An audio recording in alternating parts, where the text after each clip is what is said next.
Vision Media. Musk starts building rockets. How come?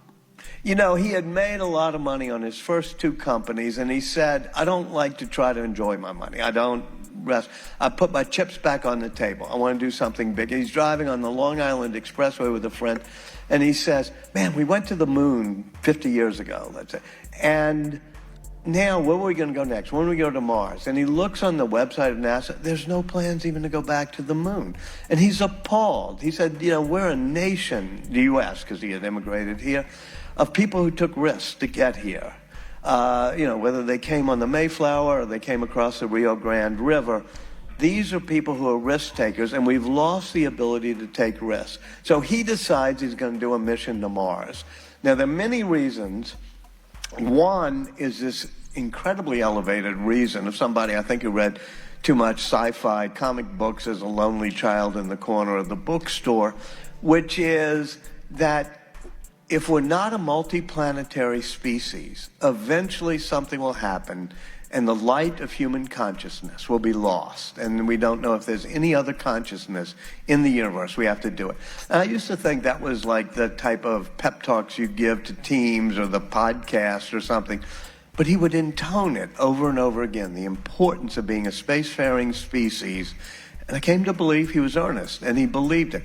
He also thought adventure, that we have to have adventure back. And he said there's nothing grander than traveling to other planets. And he was able to build, at first he's going to try to buy a rocket from Russia or something, and it's a really funny couple of scenes in the book where he goes to Russia and they're spitting on him and stuff. And on the way back, he goes to first principles, which is how much does the material in a rocket cost? How much does the fuel cost? And we can get it 90% cheaper if we can do it this way. And he decides to build his own rockets, and they start.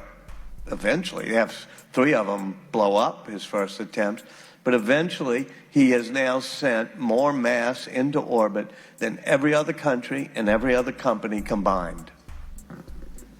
So if saving human consciousness was the rationale behind SpaceX, what's the reason for Tesla?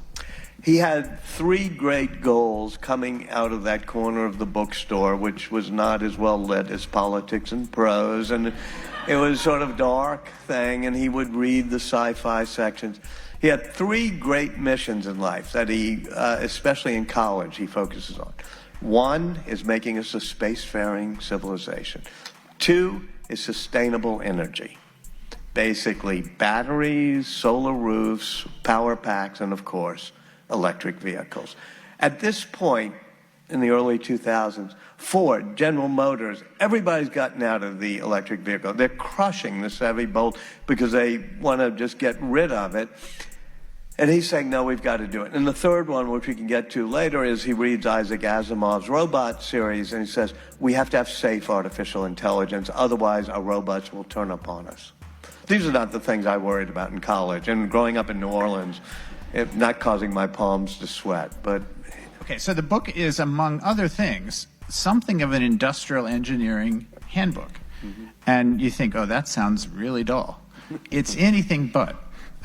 An example is, he re-engineers how we build rockets, but more significantly, perhaps, he re-engineers how we build cars. You know, in America, we got out of the habit of manufacturing our own stuff. We outsourced it all over, and you can see what it's done to our politics. When he first was creating Tesla with Martin Eberhard and others, Mark Tarpenning, the original Roadster had the batteries made in Japan. They were being shipped to Thailand to some former barbecue pit factory to make them into battery packs. Eventually shipped to England, where they were put in Lotus chassis, and the panels came from France. They were shipped back to the U.S. Anyway, it was a mess. And he said, if you don't manufacture what you design, you can't innovate. Your designers have to be right next to the assembly line. And so he spends more time walking the factory floor and figuring out the assembly line. And so he brings it all in-house. And he, at that point, I think 70% of the intellectual property of car companies had been outsourced. And now he's got it, so it's a car most made in America, most made in his own factories.